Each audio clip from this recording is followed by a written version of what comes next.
എനിക്ക് വളരെ ചെറുതായിരുന്നപ്പോൾ തൊട്ടുള്ള ആഗ്രഹമായിരുന്നു യൂറോപ്പിലേക്ക് വരിക, അല്ലെങ്കിൽ എബ്രോഡ് പോകാമെന്നേ ഉണ്ടായിരുന്നുള്ളൂ കേട്ടോ. യൂറോപ്പിലേക്ക് വരാമെന്നില്ല, കാനഡയായിരുന്നു സത്യം പറഞ്ഞ എൻ്റെ ലക്ഷ്യം.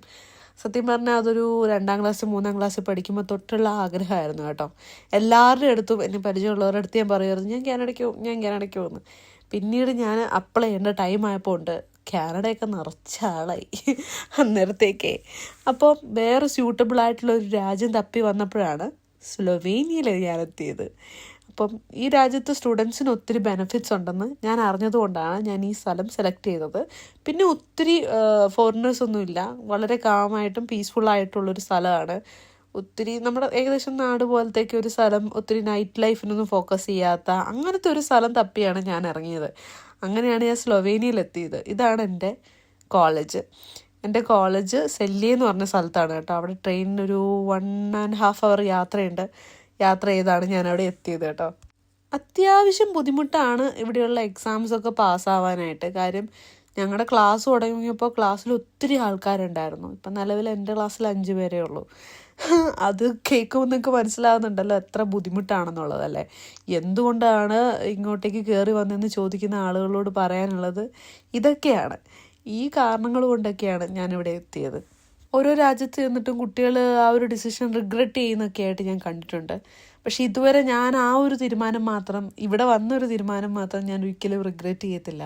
എനിക്ക് മറക്കാൻ പറ്റാത്ത ഒത്തിരി നല്ല ഓർമ്മകളും നല്ല സുഹൃത്തുക്കളെയൊക്കെ സമ്മാനിച്ചിട്ടുള്ള ഒരു രാജ്യമാണ് സ്ലൊവേനിയ. ഞാൻ ആ കാണുന്ന മല വരെ ഹൈക്ക് ചെയ്ത് പോയിട്ടുണ്ട് കേട്ടോ. താങ്കൾക്ക് എന്താണ് ഇതിനെക്കുറിച്ച് പറയാനുള്ളത്? നല്ല ഫോട്ടോ ഇവിടെയും ബാധിച്ചിരിക്കുന്നു, അതാണ് പറയാനുള്ളത്. യൂറോപ്യൻ കൾച്ചറിനെ കുറിച്ച് ഇടുന്നില്ല. യൂറോപ്യൻ കൾച്ചറാണ് നല്ലത്. എന്റെ ഭാവി വധു യൂറോപ്യൻ ആയിരിക്കും. അവൻ ഏതായാലും യൂറോപ്പിൽ നിന്ന് പെണ്ണൊക്കെ കിട്ടട്ടെ. എൻ്റെ പൊന്നിയും അടുത്ത് പണ്ടാരടങ്ങി. ഈ ചെറിയ ചെറിയ ടൗണുകൾ കണ്ടോ, ഇവിടെ അധികം ആൾക്കാരൊന്നുമില്ല. വളരെ സമാധാനവും പീസ്ഫുള്ളുമാണ്. നമ്മുടെ മെയിൻ സെൻറ്റർ കഴിഞ്ഞാൽ ഉള്ള ഏരിയാസൊക്കെ അത് ഞാൻ വീഴാൻ നോക്കിയതാണ്. ചമ്മി പണ്ടാരടങ്ങിയിട്ട് അനങ്ങാണ്ട് ഞാൻ പോവാണ് കേട്ടോ. എൻ്റെ മുന്നിൽ ആദ്യം ഇവിടെ വന്നപ്പോൾ ഒരു ബസ് കയറാൻ പോലും എനിക്ക് അറിഞ്ഞുകൂടായിരുന്നു. ഒറ്റയ്ക്ക് ഒരു കാര്യം ചെയ്യാൻ അറിഞ്ഞുകൂടായിരുന്നു. കാര്യം നമ്മൾ ടിപ്പിക്കലി എല്ലായിടത്തും കൂട്ടം കൂടി പോകുന്ന ആളുകളാണല്ലോ. ഇപ്പോൾ ഇവിടെ വന്നു കഴിഞ്ഞപ്പോൾ കമൻസിലൊക്കെ ഒത്തിരി പേര് ചോദിക്കുന്നു, എന്താണ് ഒറ്റയ്ക്ക് കൂട്ടുകാരൊന്നും ഇല്ലേ? കൂട്ടുകാരൊക്കെ ഉണ്ട്, പക്ഷെ എല്ലാവരും ജോലിയും കാര്യങ്ങളൊക്കെ വരുമ്പോൾ ഷെഡ്യൂൾ പല രീതിയിലാണല്ലോ വരുന്നത്. അന്നേരം ഓരോ സ്ഥലങ്ങളിലും ഒറ്റയ്ക്ക് പോയി ഞാൻ ശീലിച്ചു, അത്രയേ ഉള്ളൂ. പക്ഷേ ഒറ്റപ്പെടലും ഒരു രസമുള്ള കാര്യമാണെന്ന് ഞാൻ ഇപ്പോഴാണ് മനസ്സിലാക്കുന്നത്. എപ്പോഴും മെരട്ടിയായിട്ട് നടക്കണമെന്നില്ലല്ലോ. ഇവിടുത്തെ റെയിൽവേ സ്റ്റേഷനൊക്കെ കാണുമ്പോഴാണ് നമുക്കൊരു എന്ത് വൃത്തിയാണെന്ന് നോക്കി. ഓരോടത്തും ഒരു അഴുക്കും ഇല്ല, ഒരു സ്മെല്ലും ഇല്ല, അങ്ങനത്തെ ഒരു ഇതും ഇല്ല. ഞാൻ ഇടയ്ക്ക് ഒരു എമർജൻസി ആയിട്ട് നാട്ടിൽ പോകേണ്ടി വന്നപ്പോൾ സത്യം പറഞ്ഞാൽ ഇവിടെ കുറച്ച് നാൾ നിന്നിട്ട് ഞാൻ ചെന്ന സമയത്ത് എനിക്ക് ഭയങ്കരമായിട്ട് ബുദ്ധിമുട്ട് തോന്നിയിരുന്നു. അയ്യോ, നീ അങ്ങ് യൂറോപ്പിൽ പോയിട്ടല്ലേ, നിനക്ക് മറ്റേ നാടിനെ തള്ളി പറയരുതെന്നൊന്നും ആരും പറയരുത്.